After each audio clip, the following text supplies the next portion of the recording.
Current situation کے اندر ہماری ذمہ داری یہ بن جاتی ہے ہم دامن صبر کو تھامے رکھیں.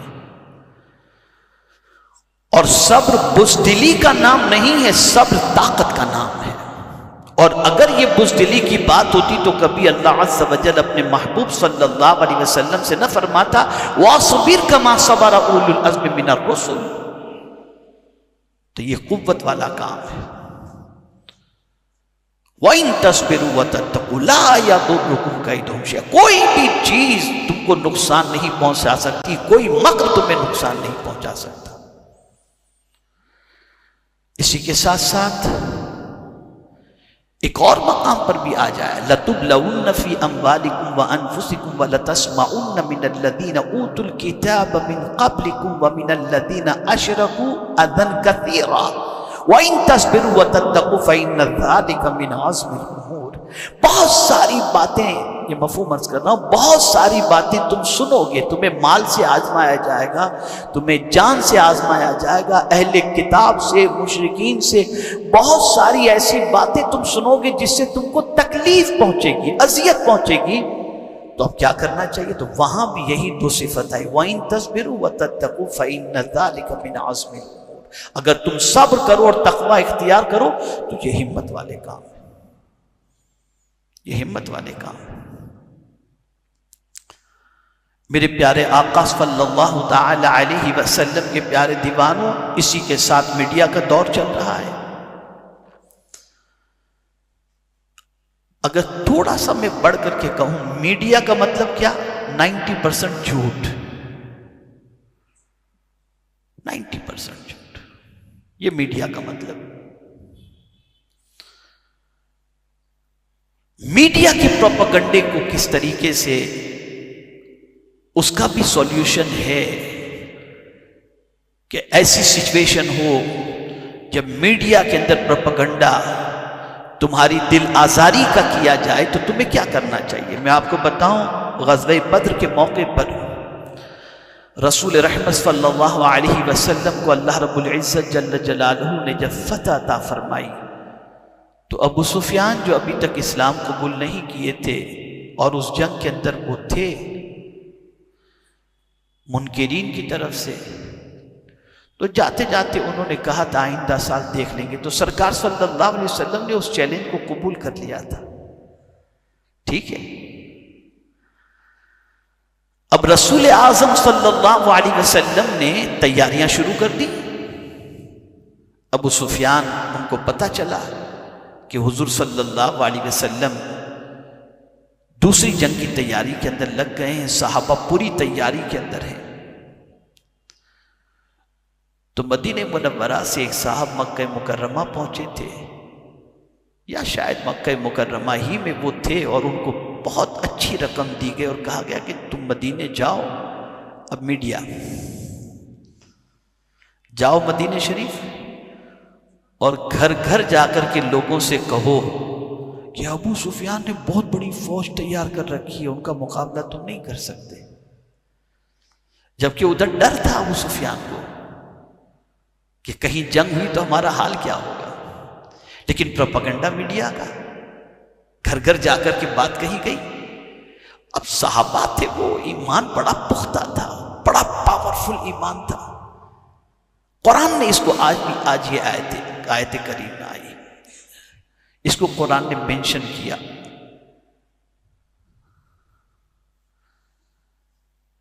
کہ بہت بڑی فوج، ان الناس قد جمعوا لکم فاخشوہم، بے شک تمہارے لیے انہوں نے بہت بڑی فوج تیار کر کے رکھی، انسانوں کا جمع غفیر ہے. فاخشوہم، ان سے ڈرو. اب یہ میڈیا کا رول تھا. اس وقت پرنٹ میڈیا اور سوشل میڈیا نہیں تھا، ماؤتھ میڈیا تھا. یہ ہوا. لیکن صحابہ نے جب سنا تو قرآن کہتا ہے فزادتہم ایمانا، ان کا ایمان اور بڑھ گیا. اور مد مقابل ان کو فوج کے حوالے سے یہ بات کہی گئی تھی، اور صحابہ نے فوراً کہا وقالوا حسبنا اللہ ونعم الوکیل. انہوں نے کہا اللہ ہمارے لیے کافی ہے اور بہترین وہ کارساز ہے۔ یہاں سے یہ بات سمجھ میں آئی کہ لوگوں کو فوج پر بھروسہ ہوتا ہے، مومن کو خدا پر بھروسہ ہوتا ہے۔ مومن پر ذرا بھی نہیں ڈرے وہ، بلکہ حدیث شریف کے اندر ہے کہ صحابہ پوری تیاری کے ساتھ اس جگہ پہنچے بھی اور ساتھ میں مال تجارت لے کر کے گئے تھے تاکہ وہاں جا کے بزنس کرے، اور بزنس بھی کیا اور بڑا نفع کما کے واپس بھی آئے، لیکن کوئی نہیں پہنچا وہاں پر، کوئی نہیں پہنچا۔ کہنے کا مقصد یہ ہے، اب یہ حسبنا اللہ و نعم الوکیل یہ معمولی چیز نہیں ہے، کوئی سلسلہ ایسا نہیں ہے جہاں پر یہ عمل اپنے ماننے والوں کو نہ بتایا جاتا ہو، چاہے وہ سلسلے قادریہ ہو، نقشبندیہ ہو، سہروردیہ ہو یا چشتیہ ہو۔ اگر آپ کا کوئی مسئلہ حل نہیں ہو رہا اور آپ چاہتے ہیں کہ اللہ مسئلے کا حل فرما دے، تو روزانہ رات کو عشاء کے بعد 450 مرتبہ حسبنا اللہ و نعم الوکیل پڑھیں، اللہ آپ کے سارے پرابلم کو سالو فرما دے گا۔ بہت پاورفل عمل ہے، بہت پاورفل عمل ہے۔ ایک اور آیت کریمہ آئی، چوتھے پارے کی پہلی آیت، لن تنالوا البر حتى تنفقوا مما تحبون وما تنفقوا من شيء فإن الله به عليم۔ ہرگز تم نیکی کو نہیں پہنچو گے اس وقت تک جب تک کہ اپنی پسندیدہ چیز اللہ کے نام پہ قربان نہ کرو۔ گھٹیا چیز دے کر کے اگر تم سوچو کہ نیکی کو پہنچ جاؤ گے تو نہیں، پسندیدہ چیز دو، جو تمہیں پسند ہو وہ خدا کے نام پر دو۔ جیسا کہ آپ دیکھیں آج کی شب خاتون جنت رضی اللہ تعالیٰ عنہ کے وصال کی شب ہے، بیٹا پسندیدہ تھا، دے دیا اللہ کے نام پر، دی قربانی، تیار کیا اس قربانی کے لیے۔ ایسا نہیں کہ خاتون جنت کو معلوم نہیں تھا کہ میرا بیٹا کربلا میں شہید ہوگا، ولادت کے ساتھ ہی شہادت مشہور تھی، لیکن ایک دعا کوئی بتا دے کہ خاتون جنت نے یہ دعا کی ہو کہ اللہ میرے بیٹے کو کربلا کے امتحان سے بچا لینا، نہیں۔ جس بیٹے کو حضور صلی اللہ علیہ وسلم نے بے پناہ پیار دیا، جن کا رونا حضور برداشت نہیں کرتے تھے، خاتون جنت رضی اللہ تعالی عنہا نے اس اپنے چہیتے بیٹے کو تیار کیا میدان کربلا کے لیے۔ اور اب تھوڑا سا اور آگے سمجھا دوں خاتون جنت کی عظمت کو قرآن کی روشنی میں تاکہ آپ سمجھیں۔ بیمار تھے حسنین کریمین، 3 روزے کی نذر مانی انہوں نے، ان سے کہا گیا روزے کی نذر مان لو بیٹے شفایاب ہو جائیں گے۔ 3 روزے کی نذر مانی، گھر میں کچھ نہیں تھا،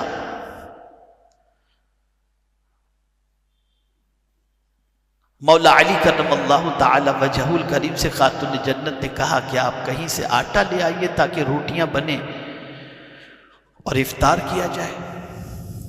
گئے افطار کے لیے، آٹا قرض پہ لینے کے لیے قرض پر آٹا لے کر کے آئے، روٹیاں بن گئیں، افطار کا وقت ہوا، روٹیاں تیار ہیں، افطار کا وقت ہے۔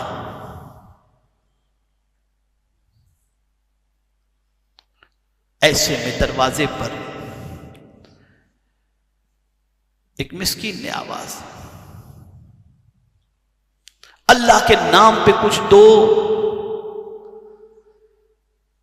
خاتون جنت کے پاس وہی روٹیاں تھیں اور وہ بھی قرض کے آٹے سے لائی ہوئی بنائی ہوئی روٹیاں تھیں۔ فوراً اپنے بچوں سے کہا یا خادمہ سے کہا یہ روٹی اٹھاؤ اور دروازے پہ جو مسکین اللہ کے نام پر مانگ رہے اٹھا کر کے اسے دے دو، آج ہم پانی پی کر کے افطار کر لیں گے۔ دے دیا ان کو۔ پھر دوسرے دن روزہ رکھا،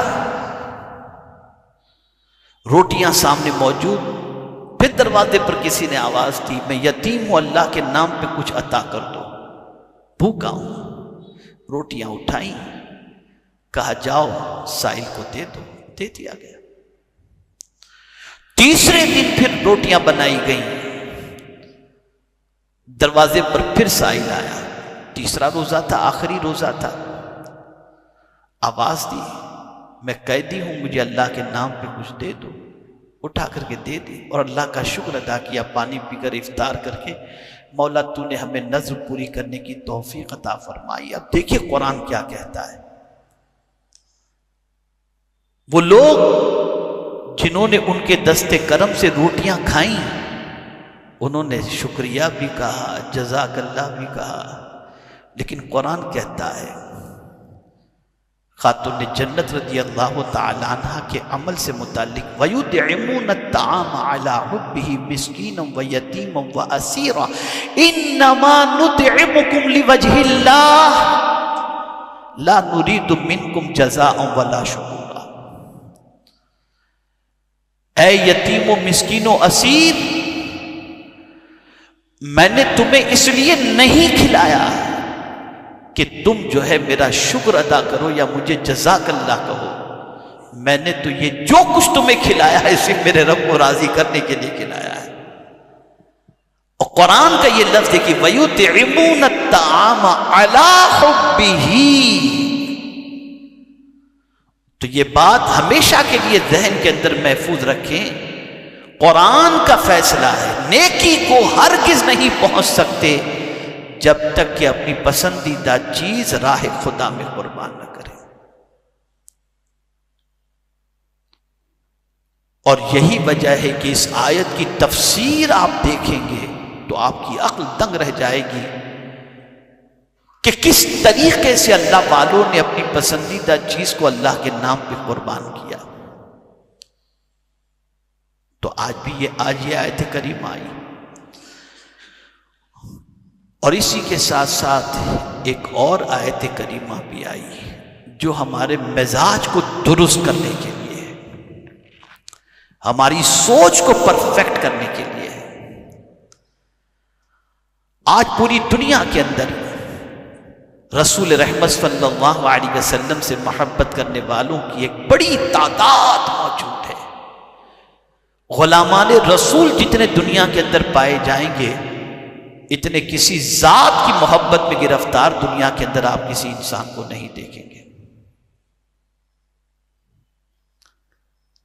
اب یہاں مجھے ایک ایمان تازہ کرنے کے سلسلے میں ایک حدیث یاد آتی ہے۔ حضرت ثوبان رضی اللہ تعالی عنہ رسول اعظم صلی اللہ تعالی علیہ وسلم کے پاس تشریف فرما تھے، اور حضرت ثوبان رضی اللہ تعالی عنہ کے سامنے آقا کریم صلی اللہ علیہ وسلم دعا کر رہے تھے، اے اللہ مجھے میرے احبہ سے ملا دے۔ کون دعا کر رہا ہے؟ حضور صلی اللہ علیہ وسلم۔ اے اللہ مجھے میرے احبہ سے ملا دے۔ حضرت ثوبان رضی اللہ تعالیٰ عنہ کو حیرت ہوئی، عرض کرتے ہیں یا رسول اللہ صلی اللہ تعالی علیہ وسلم، کون ہے آپ کے احبہ؟ ہم تو ہیں اور آپ تو ہم سے ملتے ہیں۔ اب سنیے حضور صلی اللہ علیہ وسلم کیا فرماتے ہیں، ثوبان تم میرے پیچھے نماز پڑھتے اور صحابہ میرے پیچھے نماز پڑھتے، تم نے قرآن اترتے بھی دیکھا، مجھے نماز پڑھتے بھی دیکھا، صبح و شام مجھے دیکھتے ہو، میرے اخلاق دیکھتے ہو، میری عادتیں دیکھتے ہو، میرا سب کچھ تمہاری نگاہوں کے سامنے ہے، اور اس وجہ سے تم محبت کرتے ہو۔ اب جو تم سوال کر رہے ہو کہ میں نے یہ دعا کہ میرے احبہ سے ملا دے، تو آؤ میں تمہیں بتاتا ہوں میرے احبہ کون ہیں۔ سرکار صلی اللہ علیہ وسلم فرماتے ہیں قیامت کے قریب مجھ سے ایسے بھی محبت کرنے والے ہوں گے جنہوں نے مجھے دیکھا نہیں، لیکن مجھ پر مر مٹنے کے لیے تیار ہوں گے، مجھ پہ سب نچھاور کرنے کے لیے تیار ہوں گے۔ وہ ہیں میرے احبہ جن سے ملنے کی میں خود دعا کر رہا ہوں۔ یہ مقام ہے۔ اب حضور صلی اللہ تعالی علیہ وسلم سے محبت کیا وجہ ہے؟ آپ بھی چاہتے ہیں کہ لوگ آپ سے محبت کریں، میں بھی چاہتا ہوں لوگ مجھ سے محبت کریں۔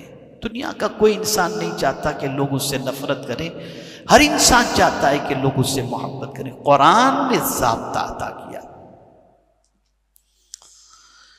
کہ اگر آپ دنیا میں دیکھ رہے ہو تم کہ حضور صلی اللہ علیہ وسلم سے لوگ محبت کرتے ہیں، کیا وجہ ہے؟ تو قرآن کہتا ہے فَبِمَا رَحْمَةٍ مِّنَ اللَّهِ لِنْتَ لَهُمْ وَلَوْ كُنْتَ فَظًّا غَلِيظَ الْقَلْبِ لَانفَضُّوا مِنْ حَوْلِكَ۔ آج کی تلاوت کے اندر یہ آیت بھی آئی۔ اللہ کی رحمت سے حضور کے بارے میں بتایا جا رہا ہے، اللہ کی رحمت سے تم ان کے لیے نرم دل ہو۔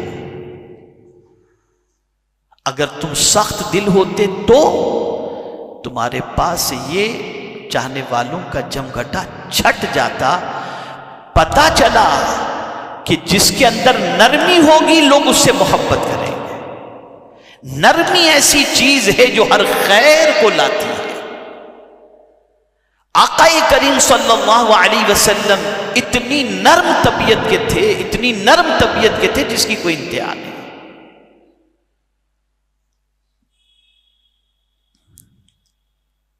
میری کتاب ہے، آپ پڑھیے گا نرمی کے فائدے کے حوالے سے۔ تو عرض کرنے کا منشا یہ ہے کہ نرمی بہت اہم چیز ہے، اور ہمارے یہاں آج اگر معاشرے میں ہم دیکھیں تو اب مجھے کچھ کہنا نہیں ہے کہ کیا سچویشن ہے، نرمی کتنی ہے اور گرمی کتنی ہے، کچھ کہنے کی ضرورت نہیں۔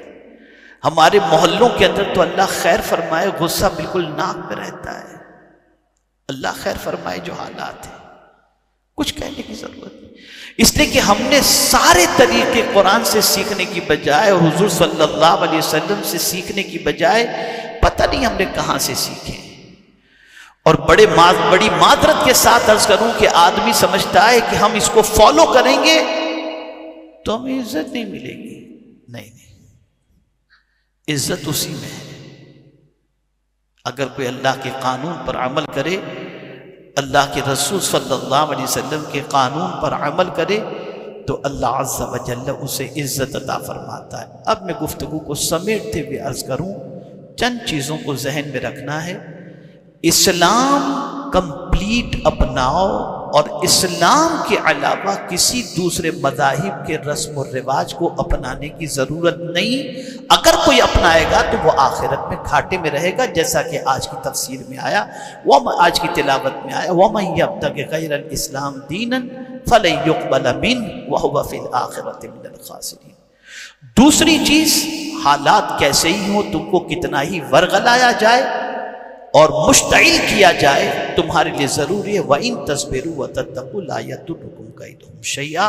صبر کرو اور تقوی اختیار کرو۔ کبھی کچھ باتیں تمہارے دل کو اذیت پہنچائیں تب بھی تم صبر کے دامن کو تھامو، اور اللہ کے نام پر جب دینا ہو اور نیکی چاہتے ہو تم تو اپنی پسندیدہ چیز اللہ کے نام پر دو۔ میں یہاں چھوٹا سا کریکشن کرتے ہوئے عرض کر دوں، اگر آپ کو ریمنڈ کا کپڑا پسند ہے نا تو کبھی غریب کو بھی یہ دینے کی کوشش کرو، سستا ڈھونڈنے کی کوشش مت کرو، اور پھر دیکھو کہ جب آپ ریمنڈ کا کپڑا غریب کو دو گے تو اس کے دل سے آپ کو کتنی دعائیں نکلیں گی۔ کلر فیڈ ہونے والا کپڑا آپ دے دیں گے تو پھر کیا، سستا مارکیٹ میں ڈھونڈتے نہیں۔ یہ سب سوچ بناؤ، قرآنی سوچ بناؤ۔ جو لباس اپنے لیے پسند کرتے ہو غریبوں کے لیے پسند کرو۔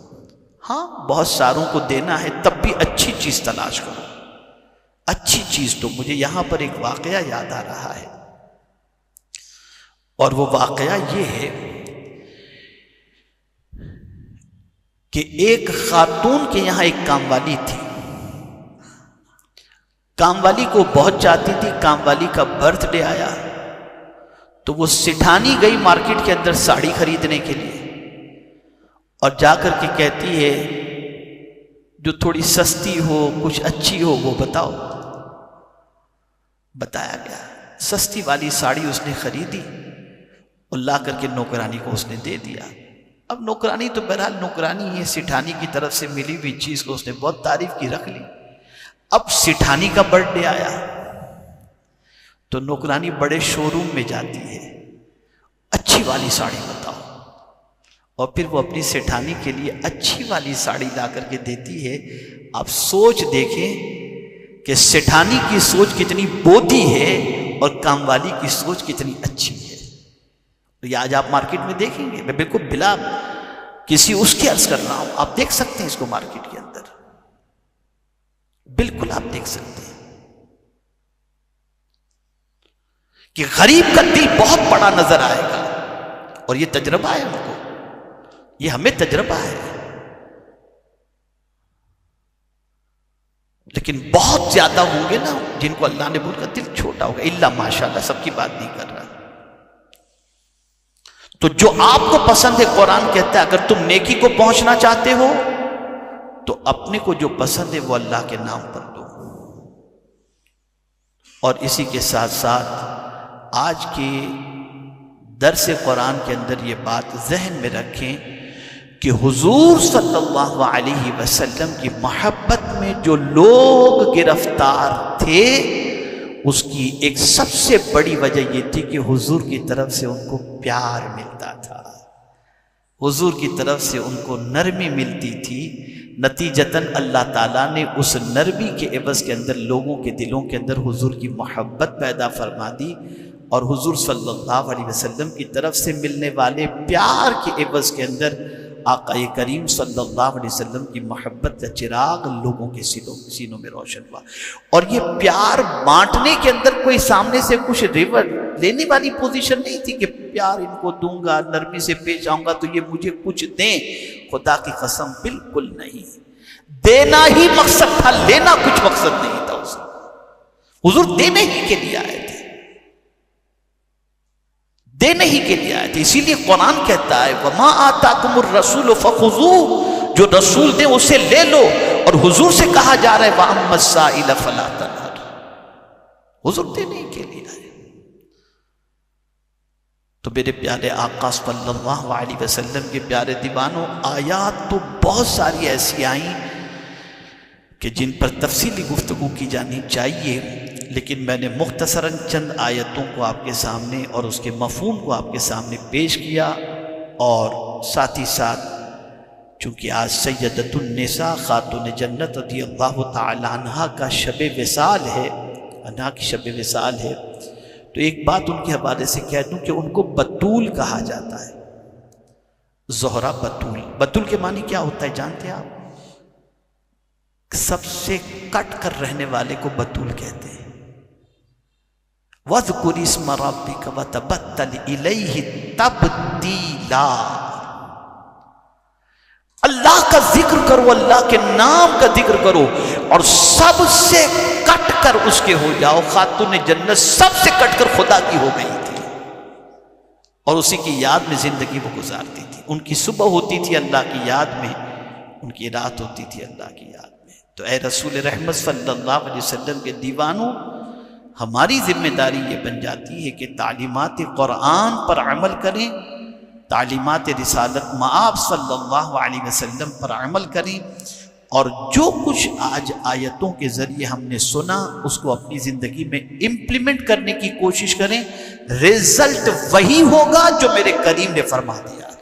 اللہ تعالیٰ مجھے آپ کو سب کو توفیق نصیب فرمائے، خاتون جنت رضی اللہ تعالیٰ عنہ کے فیضان سے مالا مال فرمائے، اور پروردگار ان کے درجات کو بلند فرمائے، اور انہوں نے جس طریقے سے اپنی اولاد کی پرورش فرمائی اس کا صدقہ ہمیں بھی عطا فرمائے، اور آج پوری دنیا میں موجود خواتین کو خاتون جنت رضی اللہ تعالیٰ عنہ کے نقش قدم پر چلنے کی توفیق نصیب فرمائے، اور ہم سب کو بھی ان کے تقوی طہارت کا صدقہ عطا فرمائے۔